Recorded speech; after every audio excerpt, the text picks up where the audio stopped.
Saludos ingeniera, hoy es 9 de junio del 2025 y voy a hablarles sobre la evaluación geométrica y rehabilitación vial.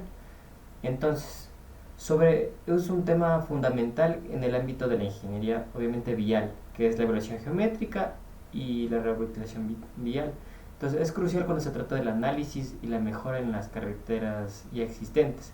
Entonces, son nuevas vías que cumplan ciertos parámetros de seguridad, eficiencia. Entonces, es muy importante entender que los procesos llevados a cabo en el diseño de vías se dividen en dos grandes áreas. Por ejemplo, por un lado tenemos el análisis de vías existentes, lo que incluye la evolución geométrica, su rehabilitación, el mantenimiento periódico y la conservación general del estado de la vía. Por el otro lado, para el diseño geométrico y vial para la apertura de nuevas vías, que es cuando se construyen caminos desde cero, siguen siendo los parámetros técnicos de su concepción. Entonces, en esta exposición de lo que yo relato, voy a hablar sobre el análisis de vías ya existentes, ya que esto representa uno de los retos más frecuentes en las ciudades y en las redes viales, ya que tienen años de funcionamiento. Entonces, en las velocidades, en la evaluación vial, uno de los elementos más importantes que se estudian en el momento de hacer una evaluación geométrica es la velocidad, porque de esta depende la seguridad y funcionamiento del diseño vial. Entonces, existen tres tipos de velocidad que se deben distinguir. Primero, la velocidad de diseño, que es la velocidad máxima para la cual se diseñan los distintos elementos geométricos de una vía, como las curvas horizontales, los peraltes, las distancias de visibilidad y otros parámetros técnicos. Entonces, es una velocidad teórica que pensaba en condiciones ideales.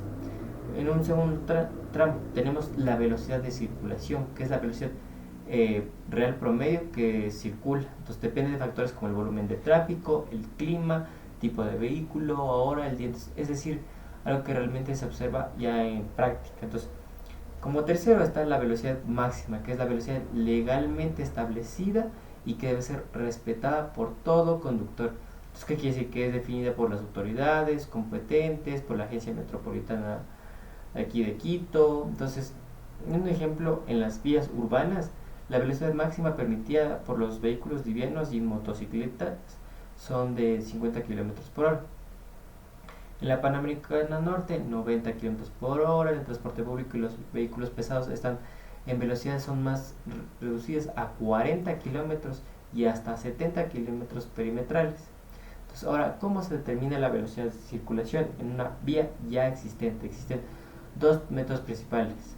Entonces, el primero es el método del vehículo flotante, en el cual un vehículo circula dentro del flujo, el tráfico sin adelantar ni dejarse adelantar. Entonces, un tramo conocido de este método refleja bien la velocidad promedio de flujo. Entonces, el segundo es el método de velocidad instantánea, que mide la velocidad en un punto específico mediante el uso de radares o el GPS. Entonces, esta precisión pero solo es útil en puntos compuestos. Entonces, esta información se puede comparar en las velocidades reales con las velocidades de diseño. Entonces, realizar modificaciones en la vía y mejorar la seguridad o la fluidez del tránsito. Entonces, para las normativas que se aplican en el diseño y la evaluación vial, cuando hablamos de diseño y rehabilitación vial, no se puede improvisar, todo debe hacerse en base a normativas, técnicas establecidas. Entonces, aquí en Ecuador las normativas son más utilizadas en la MOP del 2003, que es el Manual del Ministerio de Obras Públicas, y con la norma de la NEVI 12, que es la norma ecuatoriana de viabilidad.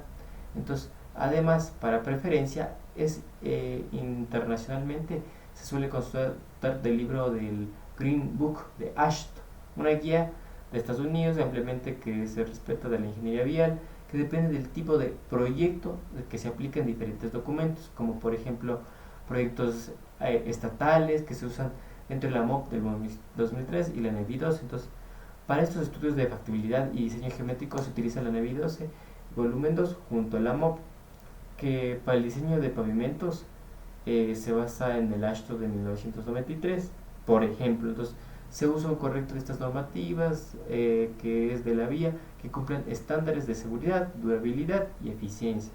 Entonces, para el análisis de trazado horizontal pasamos de ahora a otro aspecto clave en la evaluación geométrica, que es el análisis de trazado horizontal. Entonces, este análisis se centra en las curvas horizontales y en las tangentes intermedias.